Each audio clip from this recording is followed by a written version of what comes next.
Good morning, जय हिंद। कैसे हैं सभी लोग? आशा करता हूँ सब बहुत मस्त होंगे और इसी तरह हमारा वीडियो देख रहे होंगे। सबका पढ़ाई कैसा चल रहा है? कमेंट करिए, बहुत ही अच्छा। ठीक है? तो आज वापस 9 बजे आज लेके आ गए हैं आपका वर्ब एडवांस। ठीक है? वर्ब बेसिक हमारा हो गया था, इसके जस्ट बाद वाला, इसके पहले वाला। ठीक है? और उसके पहले हमने आर्टिकल चैप्टर किया। तो article on the basis of SSC MTS को देखते हुए अदर एग्जाम भी कंपलसरी है, ऐसा नहीं कि खाली एमटीएस के लिए वो अदर एग्जाम हम लोग उसको देखा। और आर्टिकल का जो लेसन था, I think one of the best सारे लेक्चर में से था, क्योंकि बहुत ही कंसेप्चुअल हम लोग ने ट्रिक सीखा उसके अंदर। आज जो है आपका वर्ब बेसिक था, सॉरी आज नहीं, आज तो एडवांस है। वर्ब बेसिक मैंने वादा किया था कि वर्ब बेसिक तो लाऊंगा ही लाऊंगा, वर्ब एडवांस भी लाऊंगा। ठीक है? और वर्ब एडवांस थोड़ा-सा ऐसा पोर्शन हो जाता है कि थोड़ा-सा हार्ड हो जाता है। हार्ड के कारण मतलब कि लोग इसको अफ़वाह बना देते हैं कि इसको समझने में थोड़ा हार्ड कठिन हो जाएगा। वर्ब बेसिक्स आप पढ़ लेते हैं, मॉडल्स पढ़ लेंगे और कुछ-कुछ rule verb basic, confusing pair of verbs and noun से पढ़ के सीख लेते हैं। बट मेनली कन्फ्यूजन यहाँ की वर्ब एडवांस थोड़ा-सा हार्ड इसलिए बन जाता है, इसको समझाने वाला अप्रोच नहीं मिलता आपको। बट यहाँ इस जो हॉरिज़ॉन एजुकेशन इंस्टीट्यूट पर, इस प्लेटफ़ॉर्म पे आपको मैं इसी तरह से ऐसे समझाऊँगा कि आपको लगेगा नहीं कि वर्ब एडवांस आप पढ़ रहे हैं। ठीक है? नॉर्मल तरीके से हर एक चीज़ का रूल होता है और हर एक चीज़ का कॉन्सेप्ट सीखेंगे। ठीक है? चलिए स्टार्ट करते हैं। जैसा आज का थंबनेल है कि आज तक की सबसे आसान क्लास, तो वर्ब एडवांस सही में आज का आसान क्लास होगा। एंड तक बने रहिएगा। मैं हर एक डिटेल बताऊँगा कि क्या पढ़ना होता है, एक्चुअली हम कैसे अप्रोच करके पढ़ेंगे इसको। ठीक है? चलिए स्टार्ट करते हैं। तो आपका हो जाएगा, हाँ। और भी बात करें तो आपका एसएससी-एमटी 2023 को मद्देनज़र रखते हुए, लेकिन अगर सीपीओ है, सीएचएसएल, बैंकिंग, सीजीएल सारे के लिए प्रॉफिटेबल है, तो आप सबके लिए लगा सकते हैं। ठीक है? चलिए, तो फर्स्ट ऑफ ऑल है आपका वर्ब एडवांस। ठीक है? एक्चुअली वर्ब एडवांस में पढ़ना क्या होता है? बेसिक बात करें तो वर्ब बेसिक में नॉर्मल मॉडल्स हो गए। ठीक है? आपके छोटे-मोटे पॉइंट्स हो जाते हैं जो कि हम प्रीवियस ईयर से पढ़ते आते हैं। बचपन से पढ़ते आते हैं कि सर कैन का यूज़ कहाँ होता है, कुड का कहाँ यूज़ होता है, मे का कहाँ यूज़ होता है, माइट का कहाँ यूज़ होता है। ये सारे बेसिक वर्ब होते हैं। जैसे धीरे-धीरे कॉम्पिटिशन के लिए पढ़ते हैं तो थोड़े-थोड़े वर्ब और नाउन में बेसिक अंतर पता करना होता है। ठीक है? आज जो है आपका वर्ब एडवांस, इसके अंदर क्या पढ़ना होता है एक्चुअली वो सीखेंगे। देखिए, इसके लिए मेनली 4 टॉपिक होता है। पहली बात को वर्ब की बात करें तो वर्ब क्या होता है? The action of doing work, जो काम को दिखाता है वर्ब है। बट कभी-कभी वर्ब क्या होता है कि एक तो काम दिखाता ही दिखाता है, मतलब कि वो तो काम कर रहा है, जैसे कि राहुल इज़ प्लेइंग, तो क्या है बाबू, राहुल इज़ प्लेइंग, राहुल खेल रहा है, नॉर्मल। ये क्या दिखा रहा है? उसका क्रिया दिखा रहा है। ठीक है? ये तो हमेशा बेसिक काम करेगा। लेकिन कभी-कभी क्या होता है कि वर्ब नाउन की जगह ले लेता है। नाउन की जगह लेने का मतलब कि मैंने बोला कि swimming is the best exercise. इसका मतलब क्या हुआ कि स्विमिंग मैंने क्या लिया, फर्स्ट ऑफ ऑल नाउन की जगह पे ले लिया, मतलब सब्जेक्ट की जगह पे ले लिया। तो जब ये वर्ब जब नाउन का काम करने लगता है तो वो जिरंड का केस हो जाता है। अब जिरंड सीखेंगे क्या होगा। ठीक है? तो 2 टॉपिक समझे? चलो मैं एग्जाम्पल की तरह समझाऊंगा आपको। और तीसरा होता है पास्ट पार्टिसिपल, प्रेजेंट पार्टिसिपल, इसी के अंदर आता है। पास्ट पार्टिसिपल ज्यादा नहीं आता, लेकिन प्रेजेंट पार्टिसिपल वर्ब एडवांस में टॉपिक आता है। ये देखो ये क्या होता है।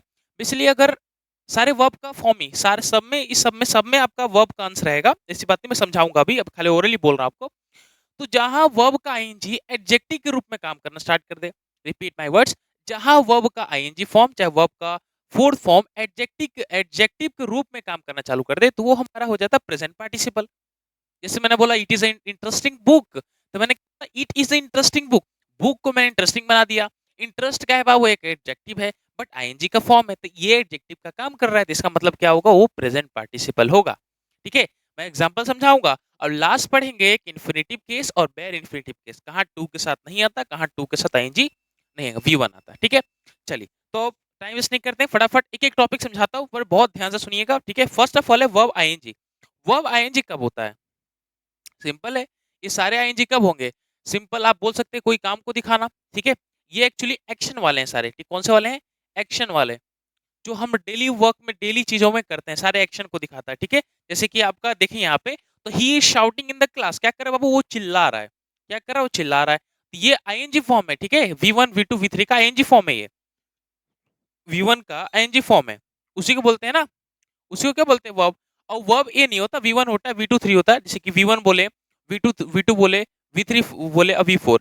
ये सारे आपके क्या है बाबू, ये सारे आपके वर्ब हैं। ठीक है? चलिए, ये सारे आपके टॉपिक क्या है, वर्ब हैं। और यही सब काम दिखाता है, बस इसका क्या है, एक्शन ऑफ डूइंग वर्क। क्या आप चीज में आप पास्ट में किया तो V2 लगा दीजिए, या पास्ट में किया था, वो काम हो गया था तो हैड के साथ लगा दीजिए, या कोई हेल्पिंग वर्ब के साथ V3 लगा दीजिए, और अभी भी काम चल रहा है तो V4 लगा दीजिए। बस ऐसा टॉपिक है जो कि आप चीज को समझते हैं। तो पहला वर्ब का क्या काम हुआ, जो कि रेगुलर वे में हमें काम करता है डेली डेली लाइफ में ऐसे भी। तो ही शाउटिंग इन द क्लास, क्या करे, चिल्ला रहा है। वर्ब की आईएनजी फॉर्म है, तो मतलब पहला तो आपका सैटिस्फाई हो गया कि वर्ब आईएनजी की फॉर्म काम करता है जब क्या कि काम को दिखाता है, ठीक है। अब बच्चे जिरेंड का केस नहीं समझते। जिरेंड क्या होता है, ज्यादा हवा नहीं बनाना है। देखिए नॉर्मल वे से समझिए कि जिरेंड क्या होता है। जिरेंड ऐसा चीज है, वर्ब एक नाउन की जगह ले लेता है।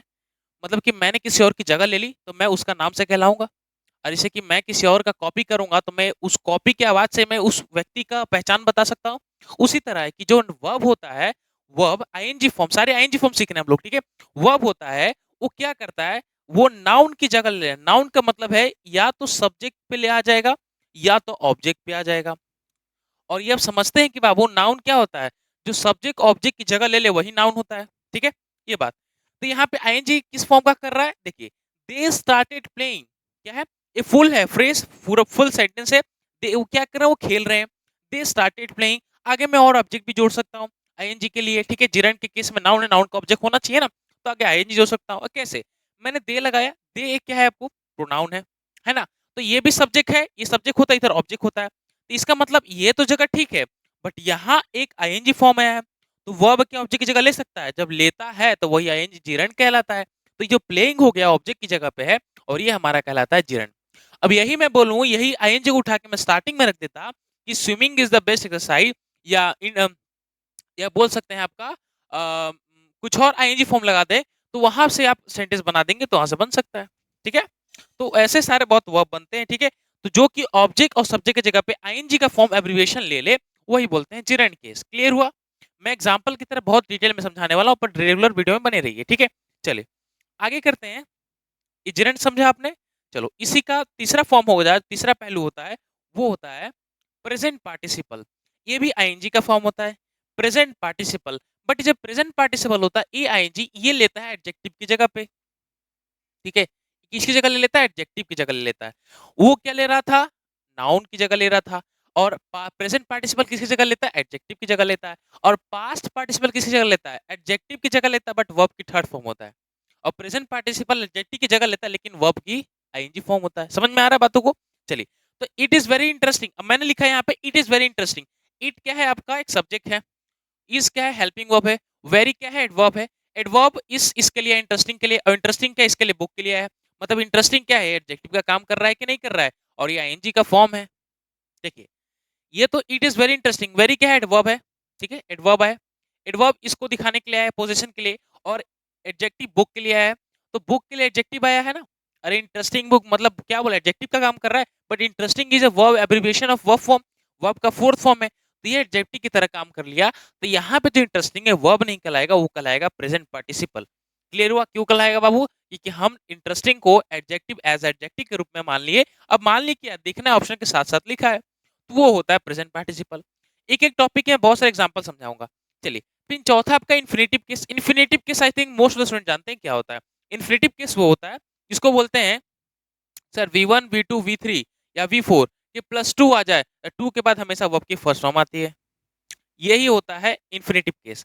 और बेयर इन्फिनेटिव केस उल्टा, जैसे कि मान के चलिए यहाँ पे देखे, तो ही वांट्स टू प्ले, यहाँ पे प्लेइंग होगा नहीं होगा, क्योंकि यहाँ पे इन्फिनेटिव केस का दर्जा मिला है। इसका मतलब कि टू के साथ हमेशा वर्ब की फर्स्ट फॉर्म आती है, जो कि आई थिंक बहुत स्टूडेंट जानते हैं। बट ये चीज नहीं जानते जो मैं बोलने वाला हूँ, कि बेयर इन्फिनेटिव केस क्या होता है। बेयर इन्फिनेटिव केस वही V1 V2 V3 या V4 ले लीजिए, इसके साथ इसके साथ इसके साथ टू का प्रयोग नहीं होगा। V1 आएगा कोई दिक्कत नहीं, बट टू का प्रयोग नहीं होगा। इसके अंदर VING भी आता है, वो भी बताऊंगा मैं। वर्ब की फोर्थ फॉर्म भी आता है, V1 भी आता है, क्या बात है मैं बताऊंगा, ठीक है। तो बेयर इन्फिनेटिव केस क्या होता है, इन्फिनेटिव केस में टू के साथ V1 आएगा, बट बेयर इन्फिनेटिव के साथ टू ही नहीं आता। इसका मतलब कि मैं बोलूं कि you avoid to going there, तो यू अवॉइड नहीं हो, टू नहीं होगा, खाली हो जाएगा यू अवॉइड गोइंग देयर। क्या हो जाएगा, यू अवॉइड गोइंग देयर, यहाँ पे टू कट गया, तो यही कहलाता है बेयर इन्फिनेटिव केस।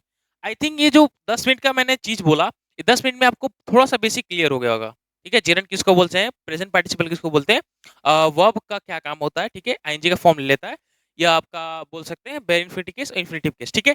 अब इसी के साथ हम लोग आगे बढ़ेंगे, एक एक एग्जांपल, एक एक रूल को मैं समझाऊंगा, और एक रूल का बहुत सारे एग्जांपल लूंगा। बट आप ध्यान से सुनिएगा मैं क्या बोलने वाला हूँ, ठीक है। चलिए आगे करते हैं। तो फर्स्ट ऑफ ऑल आपका रूल नंबर 1, और मैंने स्टार्ट किया है कुछ बेसिक इंफॉर्मेशन से, इसको बोल सकते हैं आप जिरंड का काम। ठीक है, क्योंकि ये सब आईएनजी फॉर्म क्या है, आपके जेरेंड है। इसको मैंने सब्जेक्ट के रूप में यूज करूंगा और सीखेंगे कि एरर कहाँ बनता है और कैसे इसको सीखेंगे, ठीक है। और बीइंग का एक सब्जेक्ट बनता है। देखिए अब मेनली रूल नंबर 1 क्या है, देखिए कोई भी सेंटेंस स्टार्ट होगा तो आपको एग्जाम में क्या दे देगा, बीइंग से स्टार्टिंग एक सेंटेंस दे देगा या बीइंग की जगह पे कोई भी आईएनजी फॉर्म दे देगा। बेसिकली वो होता है प्रेजेंट पार्टिसिपल, ठीक है, बेसिकली होता है प्रेजेंट पार्टिसिपल, बट उसका रिलेशन हमें दिखाना पड़ता है। मतलब टॉपिक समझो कि एग्जाम्पल में, सिंपल लैंग्वेज समझो कि एग्जाम्पल में या कोई भी एग्जाम में आपको बीइंग से स्टार्टिंग सब्जेक्ट दे देगा, दिख रहा है आपको सेंटेंस, या तो रनिंग, स्विमिंग, डांसिंग, इंटरेस्टिंग, इन सब के साथ आपको बना के देगा आगे जो इस सीट में है, ठीक है। तो पहले रूल समझिए कि बीइंग जब आ जाए तो जैसे बीइंग स्टार्टिंग में आ जाए तो उसको स्टार्टिंग में वो गलत होगा, गलत क्यों होगा मैं बोलूंगा आगे। वो उसको हटा के आपको सेंटेंस को एज सब्जेक्ट वॉज करना पड़ेगा। अभी कैसे लाएंगे वो देखेंगे, ठीक है। वैसे रनिंग, स्विमिंग, डांसिंग आ गए तो दो तरीका है, या तो आप चेंज इनटू पैसिव वॉइस कर दीजिए, या तो while subject was plus ING का फॉर्म लगा दीजिए। अब सर बोले कि सर रूल क्यों रटवा रहे हो, समझाओ, तो मैं समझाता हूँ। अभी मैं खाली बोला हूँ कि ये चीज करना है आपको, लेकिन करना कब है अब एग्जाम्पल किस तरह समझेंगे। देखिए थोड़ा सा ऊपर कर लेते हैं रूल नंबर 1 को। इसलिए बेसिकली अगर एग्जाम्पल नंबर पे जाए तो सवाल पहला है कि being honest the principal awarded her, ठीक है, being honest the principal awarded her. अब मैं बताता हूँ ये जो being honest, being very, swimming हो जाएगा, डांसिंग हो जाएगा, रनिंग हो जाएगा, एक्चुअली क्या है, फ्रेज है, वो भी प्रेजेंट पार्टिसिपल बोल सकते हैं इसको, एडवर्ब है और एडजेक्टिव दे देगा। इसका रिलेशन हमें को सब्जेक्ट से देना पड़ता है, ठीक है। जैसे कि बीइंग ऑनेस्ट है, ये दिख रहा है आपको, बीइंग ऑनेस्ट है, बीइंग वेरी ब्यूटीफुल है, इसका रिलेशन एक सब्जेक्ट से देना पड़ेगा। इसका मतलब मैं बोलूं कि being honest the principal awarded her, तो इसका जो सब्जेक्ट होता है जस्ट इसके बाद आना चाहिए, जस्ट इसके बाद आना चाहिए। आप बताइए कि being honest the principal awarded her, इसका मतलब क्या है कि बीइंग ऑनेस्ट, क्या प्रिंसिपल ऑनेस्ट था इसलिए उसको अवार्ड मिला, क्या प्रिंसिपल ऑनेस्ट था तब लड़की को अवार्ड दिया, कि लड़की ऑनेस्ट थी तब प्रिंसिपल ने अवार्ड दिया। आप लॉजिकल सोचिए कि रटना नहीं है, पहले आप समझिए बीइंग ऑनेस्ट द प्रिंसिपल, इसका रिलेशन इससे होना चाहिए, इसके बाद सब्जेक्ट से होना चाहिए, जो कि सब्जेक्ट यहाँ पे द प्रिंसिपल दिया है। तो मुझे आप बताइए कि बीइंग ऑनेस्ट मतलब कि ईमानदार होना, क्या प्रिंसिपल ईमानदार था तब ईमानदार होने के कारण लड़की को दे रहा है, कि लड़की ईमानदार थी जो प्रिंसिपल उसे अवार्ड दे रहा है, ठीक है। बेसिक अंतर को समझिए और मीनिंग को निकालिए कि बीइंग ऑनेस्ट जो है लड़की है कि प्रिंसिपल है, ऑब्वियसली इस बात है लड़की है, तो यहाँ प्रिंसिपल नहीं आएगा। अब मैं जो बोल रहा था कि इसको चेंज कैसे करना है, ठीक है, या तो पैसिव कर दीजिए या तो ये फॉर्म लगा दीजिए। इसका मतलब है कि being honest she was awarded by the principal, ये भी हो सकता है कि नहीं हो सकता है। या तो आप ये कर सकते हैं या तो ये कर सकते हैं एज शी वाज ऑनेस्ट, ठीक है, क्या कर सकते हैं, बीइंग की जगह पे लगा सकते हैं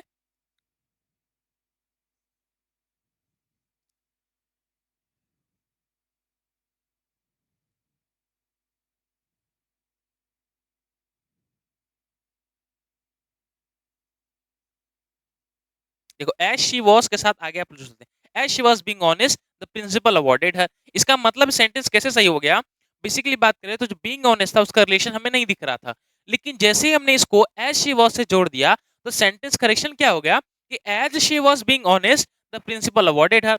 तो इसका रिलेशन इसके बाद ही ये चीज आएगा, तभी तो सेंटेंस लग रहा है कि हाँ वो लड़की के लिए बोला गया था, लड़की ऑनेस्ट थी तभी प्रिंसिपल ने उसको अवार्ड दिया। तो इसका सेंटेंस क्या बन जाएगा, अगर बनाना चाहे तो एज शी वॉज ऑनेस्ट,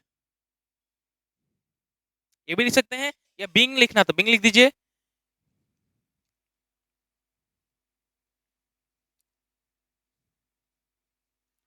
आगे सारे क्वेश्चन में यहां तक है, ठीक है। दूसरा काम क्या है कि बीइंग ऑनेस्ट रहने दीजिए, प्रिंसिपल अवॉर्डेड हर को आप पैसिव में चेंज कर दिए, जो कि हर उठ के यहाँ आ जाएगी और इसके लिए यहाँ से टेबल हो जाएगा, ठीक है। मैं अभी और एग्जांपल बताऊंगा बहुत डिटेल में, देखो। अब दूसरा क्वेश्चन देखो, being very beautiful I give to her rose, being very beautiful I give to her rose, इसका मतलब कि जो मैं ब्यूटीफुल थी वो मैं था तो मैंने उसको रोज दिया था, या वो लड़की थी जो इसलिए मैंने उसको रोज दिया था, ठीक है। इसका रिलेशन हमें यहाँ होना चाहिए जो कि यहाँ रिलेशन है नहीं। इसका मतलब है कि बीइंग वेरी ब्यूटीफुल लड़की थी ना कि मैं था, अगर लड़के लिए आता तो हैंडसम लिखा होता, तो बीइंग वेरी ब्यूटीफुल उस लड़की के लिए आएगा, बट लड़की का प्लेस यहाँ है लेकिन यहाँ होना चाहिए, तो ये भी हो जाएगा एज शी, क्या हो जाएगा, as she was being very beautiful I gave to her rose, ठीक है, क्या हो जाएगा, यहाँ सेंटेंस हो जाएगा as as she was being very beautiful I give to her rose. Clear हुआ? तो ऐसे क्वेश्चन को हैंडलिंग करना है। अब मैं आपको अप्रोच बता दी कि कैसे इसको यूज करना है। देखिए यही होता है ना कि आप रूल रटने में और समझने में फर्क होता है। अगर मैं बोल दूं कि सिंपल बीइंग ऑनेस्ट दिख जाए तो आप पहले आके सेंटेंस बना दीजिए। बट मैंने तरीका क्या बताया कि इसका रिलेशन इससे होना चाहिए जो कि रिलेशन है नहीं। अगर मैं बात करूं अभी इसका बोलूंगा, अगर यही बोलते कि रूट रट लो तो हर बार बीइंग ऑनेस्ट और बीइंग बीइंग के साथ सेंटेंस बनता, आप ऐसे ही स्ट्रक्चर लिख देते, अच्छा एग्जाम में एरर निकाल देते। बट सबके साथ तो नहीं होता। क्या पता कि ये बीइंग ऑनेस्ट इसके लिए आ सकता होगा। नेक्स्ट में चलते हैं, ठीक है। तो नेक्स्ट क्वेश्चन आप मैं यहाँ पे लोड करता हूँ, सारे हैं और बताऊंगा मैं फटाफट। ये बीइंग रेनी डे करिए, तब तक मैं थोड़ा पानी पी लेता हूँ, ठीक है। चलिए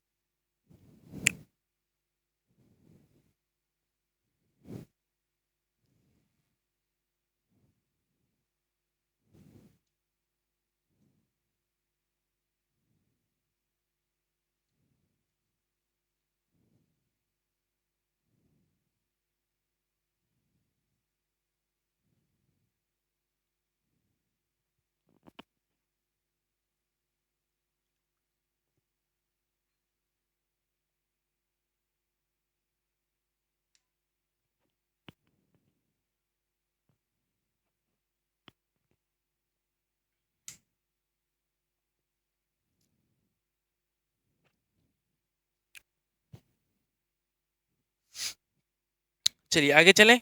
चलो थर्ड क्वेश्चन इसी का है, ध्यान दीजिएगा। थर्ड क्वेश्चन क्या है? हाँ पढ़ लिया आपने, बना लिया था आई थिंक आपने। Being a rainy day Rohan did not go to school. क्या है ये जो रेनी डे आया है? फर्स्ट ऑफ ऑल देखिए रेनी डे क्या भोलू कारण था बरसात का? भोलू लिखा है, नहीं सॉरी रोहन था। क्या रोहन बरसात का कारण था? बीइंग अ रेनी डे क्या रोहन बरसात का कारण था? पहले वो लॉजिकल सोचिए।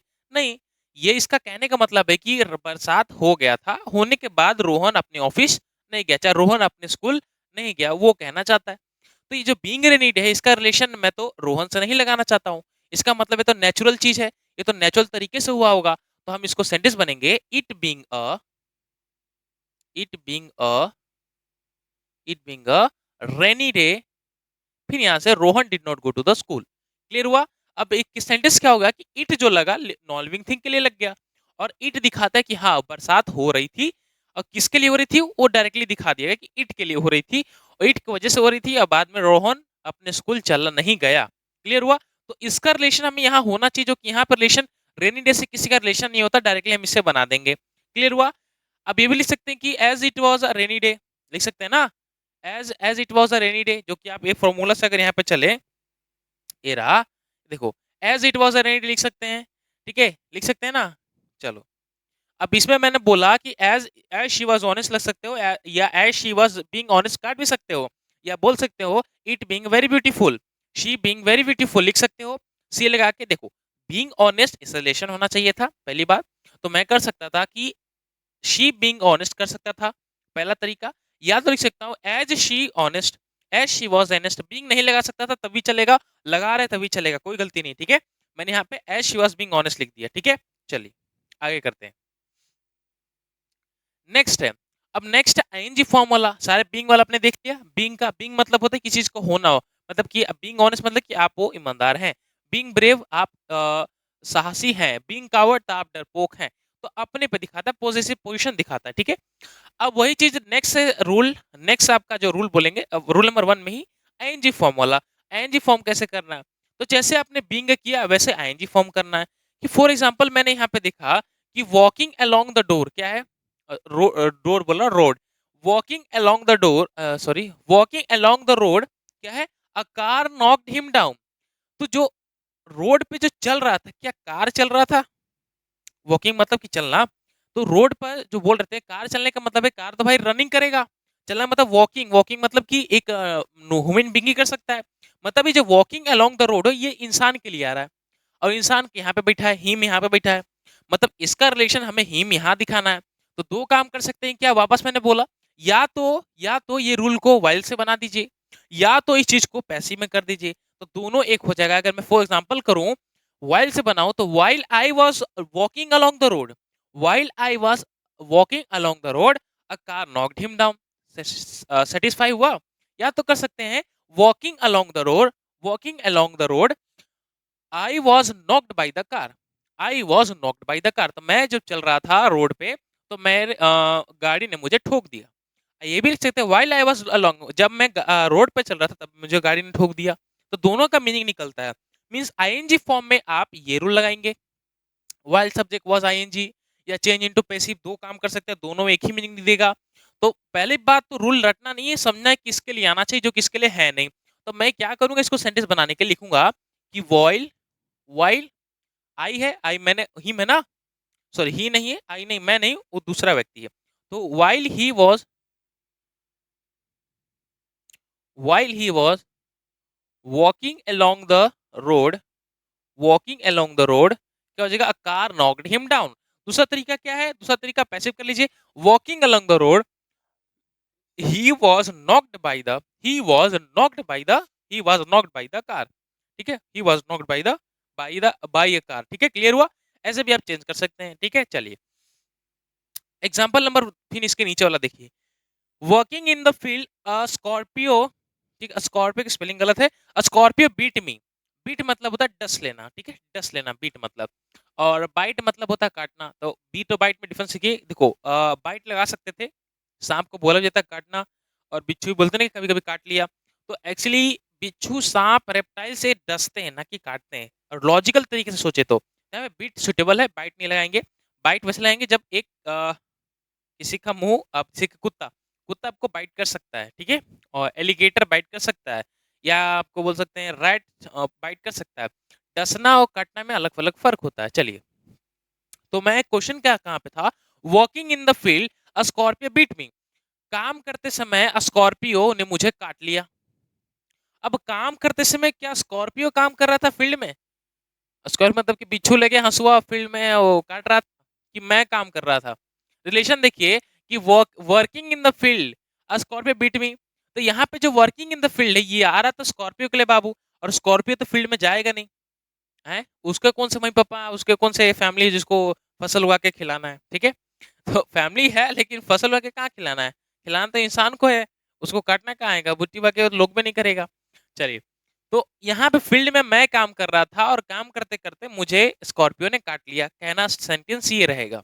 अब इसका करेक्शन क्या है, करेक्शन सिंपल है कि while I was working in the field, while I was working in the field a Scorpio beat me। बहुत ही अच्छे तरीके से यहाँ पे क्या हुआ कि इसका रिलेशन हम दिखा दिए कि while I was while I was working in the field, while I was working in the field a Scorpio beat me। ठीक है, या तो ऐसे लिखते थे वो, working in the field I was beat by a Scorpio, I was by beat by a Scorpio। Passive बना सकते हो ना, पैसिव तो इजी, पैसे बताने की जरूरत नहीं है, पैसे आपने सीखा एक्टिव पैसे, नहीं सीखे तो मेरा लेक्चर जाके देख लीजिए एक्टिव पैसे मैंने कैसे बढ़ाया। ठीक है, तो वर्किंग इन द फील्ड मैं काम कर रहा था तभी स्कॉर्पियो ने काट ली, यानी कि स्कॉर्पियो काम कर रहा था। तो वर्किंग इन द फील्ड जो फ्रेज है आपका, फ्रेज है, इसको आप एडवर्ब बोल सकते हैं, जो एडवर्ब कुछ आपके, अरे आईएनजी फॉर्म है आपका, ठीक है, क्योंकि वो तो काम कर रहा है। देखो अगर इसको जिरंड बोले, हम जिरंड नहीं बोल सकते क्योंकि जिरंड बोले तो आगे कोई हेल्पिंग और कोई सब्जेक्ट कोई दिख नहीं रहा है, तो जिरंड भी नहीं है, तो है क्या, तो बेसिकली प्रेजेंट पार्टिसिपल है। बेसिकली बात करें, आगे कुछ वर्ड है और आपको एक सब्जेक्ट दे दिया रहेगा, लेकिन सब्जेक्ट का रिलेशन इससे होना चाहिए, जो कि रिलेशन दिखाएगा नहीं तो एरर है, और दिखा दिया तो सही है। फॉर एग्जाम्पल आगे लाऊंगा मैं। चलो आगे देखते हैं, आगे देखते हैं आगे सवाल क्या है। आगे सवाल इसी का है कि कुकिंग, आगे मैं थोड़ा कर लेता हूँ, हाँ, cooking a lunch in the kitchen, क्या है बाबू, cooking a lunch in the kitchen, cooking a lunch in the kitchen a strange sound attracted मी।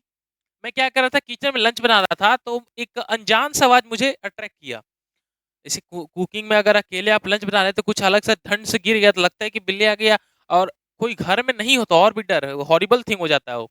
तो वैसी बात है कि वाइल बोल सकते हैं cooking in the cooking a lunch in the kitchen a strange sound, जो स्ट्रेंज साउंड है बाबू, क्या ये खाना पका रहा था किचन में, पहले लॉजिक समझिए, क्या स्ट्रेंज साउंड ये इसके लिए सुटेबल लग रहा है आपको, ठीक है, कि आदमी जो पका रहा था उसको सुनाई दिया था। यही करेक्शन होता है, और बहुत बच्चे बोलते हैं कि इसको रूल रट लीजिए, रूट लिख लीजिए, बट हर एक रूल का सॉल्यूशन होता है, क्यों इसके साथ आता है क्यों नहीं आता है, ठीक है। क्लियर हुआ? चलिए, तो स्ट्रेंज साउंड अट्रैक्ट में हो जाएगा यहाँ पे गलती, और करेंगे ये कर लेंगे, कौन है? मुझे है, हाँ, मी के लिए क्या आ जाएगा? आई। तो लिखेंगे while I was while I was cooking a cooking a lunch in the kitchen, a strange sound attracted me। और ये सुधार अगर दूसरा लिख सकते थे, cooking a lunch in the kitchen, cooking a lunch in the kitchen, I was attracted, I was क्या है, I was attracted sound by the stranger, I was attracted a strange sound by the stranger. ये भी कर सकते हैं। Clear हुआ? चलिए, चलो आगे बढ़ते हैं। आगे क्या है? Going towards the counter my card fell from my pocket. चलो, ये भी इजी है कि गोइंग, मैं काउंटर की तरफ जा रहा था, मेरा बटवा गिर गया, बटवा नहीं गिरा, कार्ड गिर गया।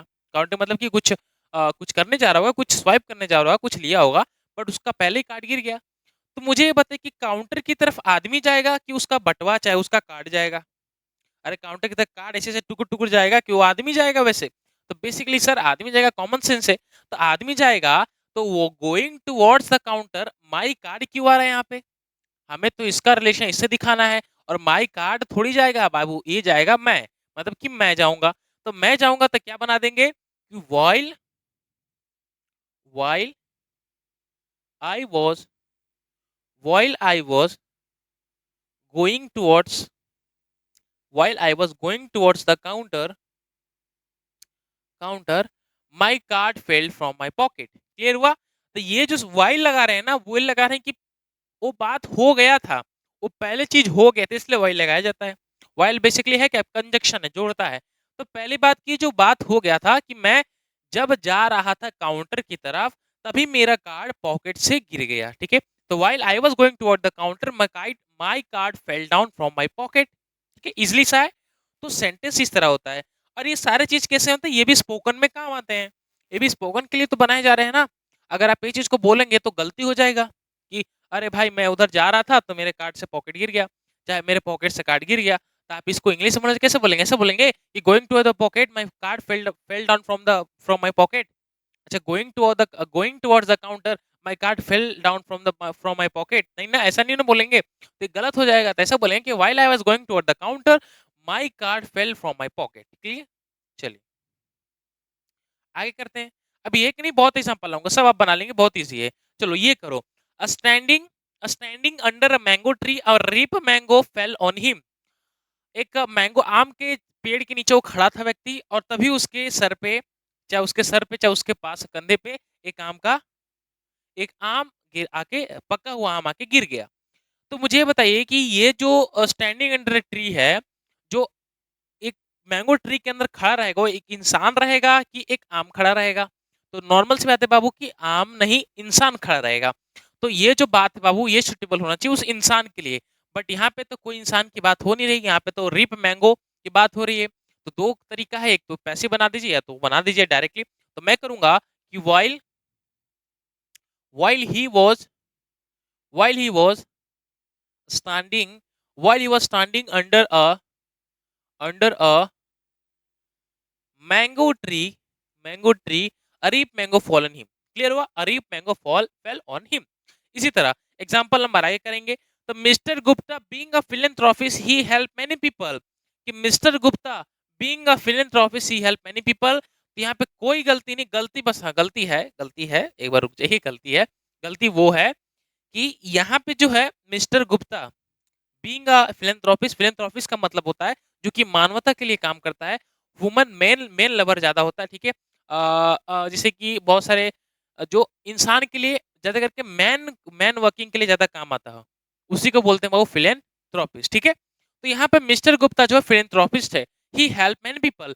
तो पहली बात तो जो मिस्टर गुप्ता है, ये मिस्टर गुप्ता का जिक्र पहले ही हो गया कि वो क्या है, एक फिलेंथ्रोपिस्ट है। तो बाद में हमें इनका प्रयोग नहीं करना है, ये गलत हो जाएगा। अगर इसका मतलब है कि आप पहले इसको बता दिया गया है कि मिस्टर गुप्ता क्या है, बीइंग अ फिलैंथ्रोपिस्ट है, इसलिए वो हेल्प करते हैं, तो फिर बाद में ही का जरूरत नहीं है, क्योंकि इसका रिलेशन तो पहले इसके साथ हो ही गया। तो फिर इसके रिलेशन में ही का क्या काम? बोलते हैं हमारे अंगने में तुम्हारा क्या काम, तो इसके अंगने में तो मिस्टर गुप्ता आ ही गया है, उसके बाद ही का क्या काम, तो mister Gupta being a philanthropist help many people, ठीक है, ऐसा हो जाएगा, ना कि ही। गलती है, ठीक है, सेंटेंस करेक्शन है, ऐसा बोलने में लग रहा है कि अच्छा है लेकिन गलती होगा।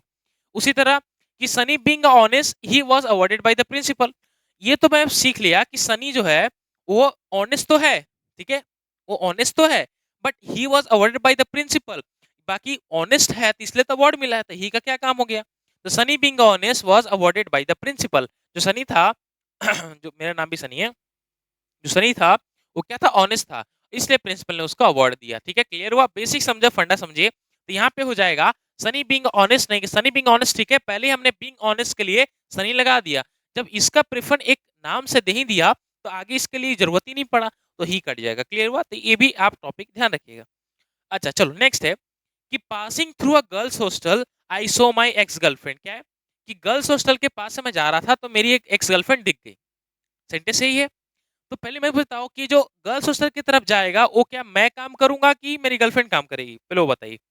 गर्ल्स हॉस्टल की साइड से जो पासिंग हो रहा था, पासिंग होने का काम एक आदमी करेगा, इसलिए मतलब कि मैं करूंगा, और मैं करूंगा तभी तो मैंने उसको देखा, एक्स गर्लफ्रेंड को देखा, ठीक है। चलिए, तो यहाँ पे जो passing through the girls hostel है, ये पूरा 100% सुटेबल इस आई के लिए आया है। क्या मैं काम कर सकता हूँ, मैं क्या जा सकता हूँ, तो जी जरूर जा सकता हूँ, मैं क्या अपने एक्स गर्लफ्रेंड को देख सकता हूँ, तो देख सकता हूँ, पॉसिबल है ना। तो हर बार ये नहीं कि आपको वाइल आई वाज लगाना पड़ेगा, अगर आप while I was passing through the girls hostel I so ex girlfriend, तो आई तो काटना पड़ता। तो दोनों तरीके से बना सकते हो, एरर क्या बनेगा कि या तो आप वाइल से बनाना चाहे तो वाइल से बना दीजिए, तो फिर आई को काटना पड़ेगा, या तो पैसिव करेंगे तो पैसिव तो बिल्कुल गलत हो जाएगा, पैसिव करेंगे तो वापस सेंटेंस उसी तरह फॉर्म में आ जाएगा, आई उठ के यहाँ आ जाएगा, गर्लफ्रेंड उठा के यहाँ आ जाएगी, क्लियर हुआ। तो इस तरह से चेंज कर सकते हैं, बट इसमें कोई चेंज नहीं है, बिल्कुल नॉन एरर का केस है आपका, ठीक है, ये नॉन एरर का केस है, क्लियर हुआ। कैसे कि पासिंग के लिए आई का काम कर रहा है और आई भी देखने का काम करेगा, ठीक है, नॉर्मल तरीके समझिए। वही बोलते हैं कि एडवांस वर्ब बना देते बहुत बड़ा चीज, लेकिन बहुत बड़ा चीज नहीं होता, बहुत इसी तरीके से सीखना होता है, ठीक है। चलिए आई थिंक समझ में आ गया होगा ये चीज। अब आगे करते हैं, ठीक है, रूल नंबर 1 आपका क्लियर होता है, समझ में आया कि ज्यादा हार्ड नहीं था, ठीक है, ज्यादा हार्ड नहीं था, इसको बहुत ही उतना मत सोचिएगा कि बीइंग देख लेंगे, आईएनजी देख लेंगे तो हम लोग वाइल से लगा देंगे, एज इट वाज से लगा देंगे, या पैसिव में चेंज कर देंगे, तो वो उस गलत फहमी मत रहिए, पहले सेंटेंस को समझ जाइएगा कि क्या इसके लिए आया है कि नहीं आया है, अगर आया है तो नॉन एरर का केस है, नहीं आया तो उसको सुधारेंगे, अब सुधारेंगे उसी के अंदर सेंटेंस रहता है बाबू, उसी के अंदर ही सब्जेक्ट रहता है, उसी को ठीक करना रहता है, ठीक है। चलिए, अब रूल नंबर 2 हमारा क्या, रूल नंबर 2 है बाबू, रूल नंबर 2 है परफेक्ट पार्टिसिपल।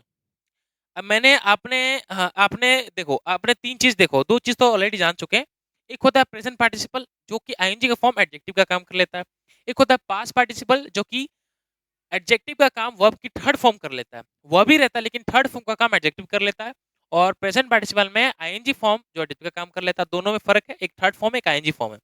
एक होता है परफेक्ट पार्टिसिपल, इसी को बोलते हैं बाबू परफेक्ट पार्टिसिपल, हैविंग के साथ वर्ब की थर्ड फॉर्म को बोलते हैं परफेक्ट पार्टिसिपल। एक्चुअली है क्या है, अगर हैविंग प्लस वर्ब की थर्ड फॉर्म स्टार्टिंग में आ जाए, ये भी शुरुआत में आ जाए, पहले इसका मतलब समझो कि एक्चुअली होता क्या है, तो आपको रूल देना पड़ेगा after plus subject plus head plus V3। अब कैसे सर, हम लोग डायरेक्टली कैसे मान लें कि आप डायरेक्ट रूल रटवा रहे हो, तो रूल रटवाऊंगा नहीं, मैं रूल समझाऊंगा, अब समझाऊंगा किस तरह से समझे यहाँ पे, ठीक है, पहले समझिएगा रूल एक्चुअली है क्या, बिना समझे आप कहीं नहीं जाइएगा।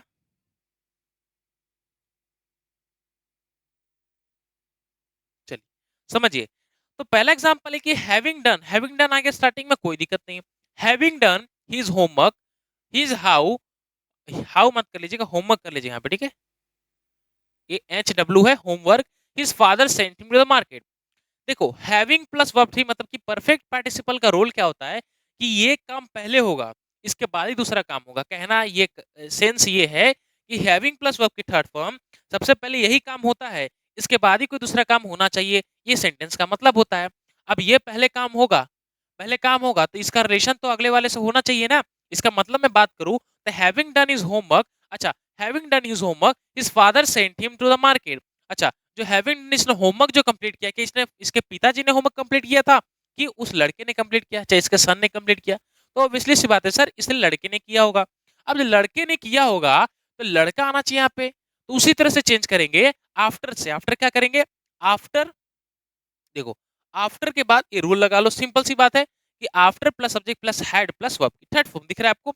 चलिए अब ऊपर कर लेते हैं हम लोग। तो इसके रूल हम लोग क्या चेंजेबल करेंगे, तो बहुत ईजी है सर। देखिए तो चेंज क्या करना है हमें, देखिए ये हो जाएगा आफ्टर आफ्टर आफ्टर ही है लड़का है ना, after he had finish finish बोल सकते हैं। अच्छा डन है तो डॉन लिख देंगे।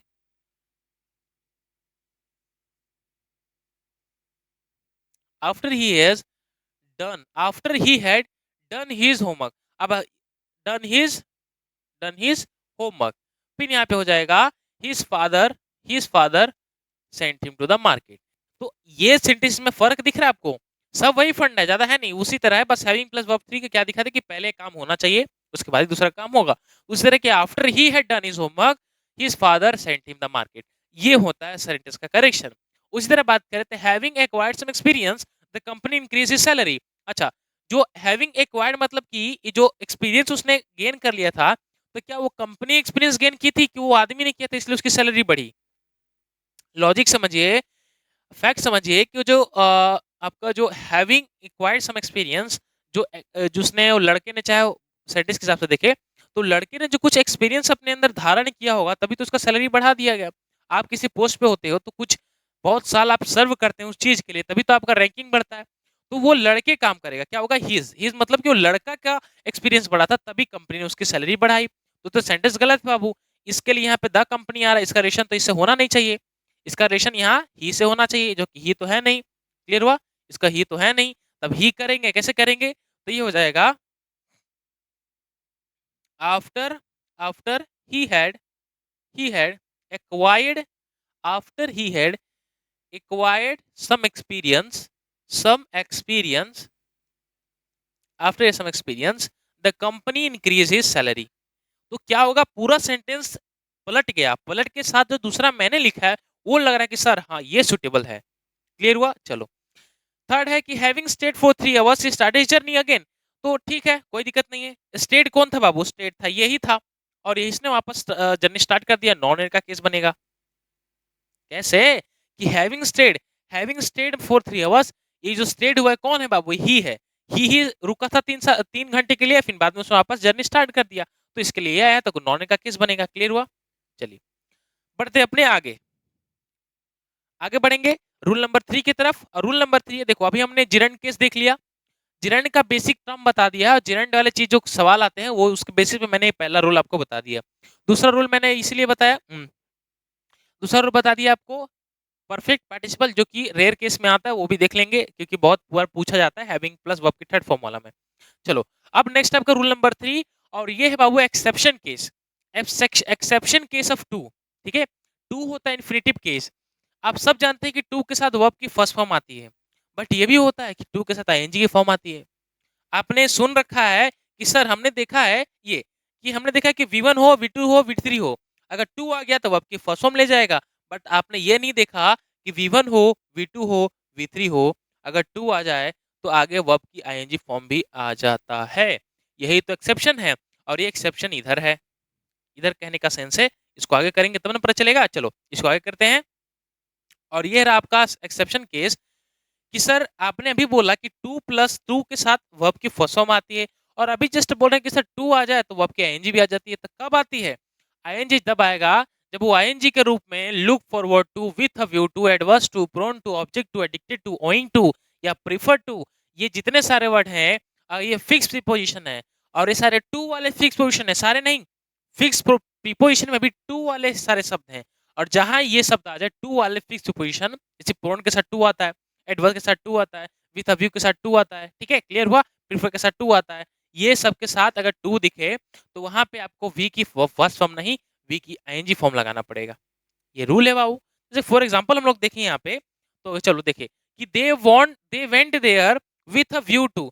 अच्छा विथ अ व्यू टू, तो मैंने देखा कि सर अगर आप नहीं पढ़े होते तो क्या बोलते सर दे वेंट दे वहां गए थे, with a view to, view to के साथ हेल्प है, वर्ब की फर्स्ट फॉर्म है, तो कोई गलती नहीं है सेंटेंस में।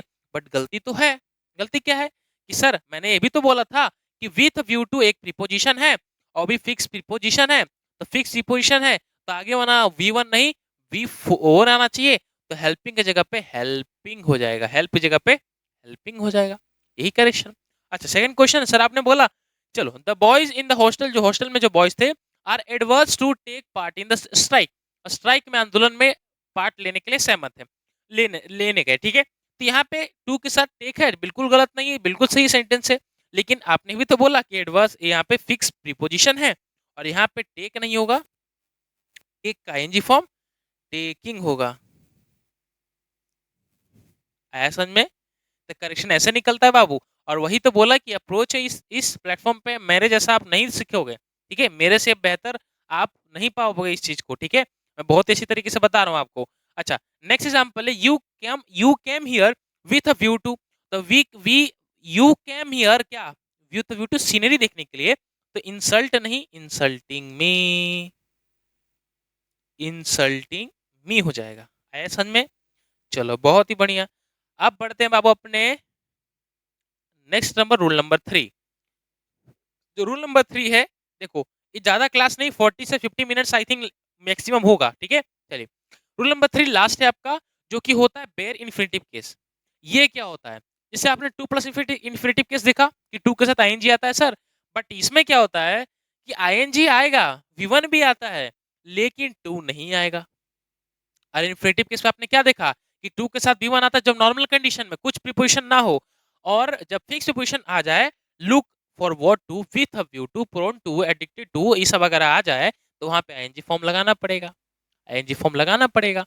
तो उसी तरह बेयर इन्फिनिटिव का केस है कि बेयर इन्फिनिटिव में टू का प्रयोग नहीं होता है, मतलब कि हैड बेटर, ये सारे वर्ड है, मैं बताऊंगा इसका मतलब क्या होता है। पहले सोचिए, यहाँ पे वी1 हो जाए या वी2 हो जाए या वी3 हो जाए, यहाँ पे अगर 2 दिया है या वी1 दिया है तो आपको 2 का प्रयोग हरगिज नहीं करना है, यही कहलाता है बेयर इन्फिनिटिव केस।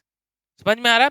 चलो, तो मेनली आप समझो कि इसका रूल क्या होता है। पहला पहला रूल है कि अगर दो इन्फिनिटिव एक एन की प्रॉपर्टी से जुड़ा हुआ हो, दो इन्फिनिटिव एक एन की प्रॉपर्टी से जुड़ा हुआ हो, तो पहला वाला जो सही है, दूसरा वाला आपको इसमें बेयर इन्फिनिटिव केस लगाना पड़ेगा। पहला रूल ये है। चलिए दूसरा रूल है कि had better, had rather, would rather, should better कहीं भी दिख जाए तो आपको टू नहीं लगाना है, डायरेक्टली वर्ब की फर्स्ट फॉर्म लगाना है। इसका मतलब क्या हुआ कि सर ऐसा क्यों? तो ये सारे सेंस का मतलब मॉडल्स होते हैं। इसका मतलब कि हैड बेटर, हैड रेदर, इसका मतलब बोल रहा हूँ कि वो चीज तुम्हें करना चाहिए। करना चाहिए का सेंस होता है शुड, और शुड क्या है, एक मॉडल्स है। अब मॉडल के साथ आप सब समझते हैं कि मॉडल कोई भी हो उसके साथ वर्ब की फर्स्ट फॉर्म में आती है, तो यहाँ पे इसलिए टू नहीं आता, वर्ब की फर्स्ट फॉर्म आता है, ठीक है। चलिए आगे बढ़ते हैं। तो ये आपका रूल हुआ। अब इसका एग्जांपल में एग्जांपल समझिए। और तीसरा रूल ये है कि डी फॉर्म्स आर, डी मतलब कि डू डी डन हो गए, ठीक है, ये वाले फॉर्म प्लस नथिंग बट होगा, तो इसके बाद में बेयर इन्फिनिटी का केस लगाना है। फॉर एग्जांपल ये रहा, चलो कि यू हैड रेदर गॉन, ये रहा आपको, you had rather gone with your sister, तो जी बिल्कुल सही है, कोई गलती नहीं है, यहाँ पे बिल्कुल सही है। यहाँ पे टू नहीं था, हैड रेदर क्या लेके चलता है, बेयर इन्फिनिटिव केस लेके चलता है। बट एक गलती है, गलती क्या है, यहाँ पे गॉन नहीं होगा, यहाँ पे गो होगा। क्लियर है? यहाँ पे गॉन नहीं होगा, यहाँ पे गो होगा, ठीक है। चलिए वो आपकी फर्स्ट वन था, हमने देखा नहीं था you had rather go to with your sister. Second है कि he did nothing but to stare only, तो यहाँ पे क्या है कि वो कुछ नहीं किया बस घूरने के सिवाय, उसको कुछ करना चाहिए था, तो ही डिड नथिंग, डिड के साथ वो आपकी और नथिंग आ गया, नथिंग के साथ आपका बट मिल गया, तो बट के साथ क्या होता है, बेनिफिटिव केस है, बेनिफिटिव का मतलब कि टू नहीं चाहिए, स्टेयर चाहिए। वी1 यहाँ पे है ना, तो वी1 की कोई गलती नहीं, सही है, यहाँ पे टू केस नहीं होगा। आया समझ में? चलो इसी तरह नेक्स्ट है, you should avoid to go to the school and you are suffering from eye infection. अच्छा, आपको स्कूल अवॉइड करना चाहिए। अब यहाँ से एग्जाम्पल की तरफ मैं एक चीज आपको रूल बताना चाहता हूँ, और रूल आप ध्यान से लिखिए कि आपको कहीं भी सेंटेंस में मेड, मेड, बेड, लेट ये दिख जाए, ठीक है, पहला सेंस ये है। फिर आगे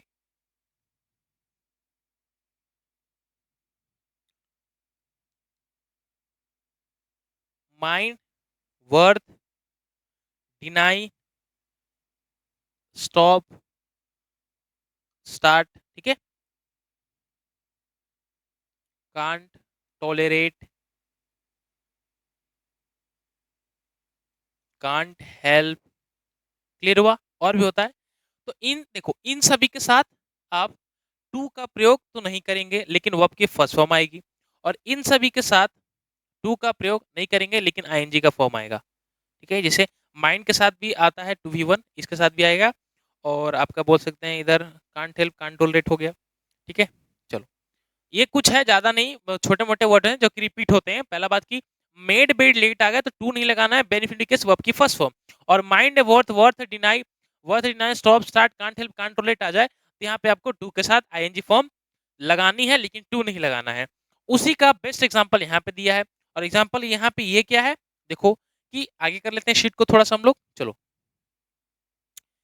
शीट को आगे कर लिए। यू शुड अवॉइड, अवॉइड अभी मैंने बताया अवॉइड क्या होता है, अवॉइड लिखा शायद, आई थिंक देख लेते हैं एक बार। अवॉइड नहीं लिखा था, अच्छा अवॉइड नहीं, इसके अंदर अवॉइड कर लीजिए, ये रहा अवॉइड, अवॉइड भी आएगा इसके अंदर, ठीक है। चलो, तो you should avoid to go to school as you are suffering from, तो यू शुड अवॉइड, अवॉइड के साथ टू तो नहीं आएगा और गो नहीं होगा, हो जाएगा गोइंग, वर्ब की आईएनजी फॉर्म। तो you should avoid to going to school as you are suffering from the eye infection.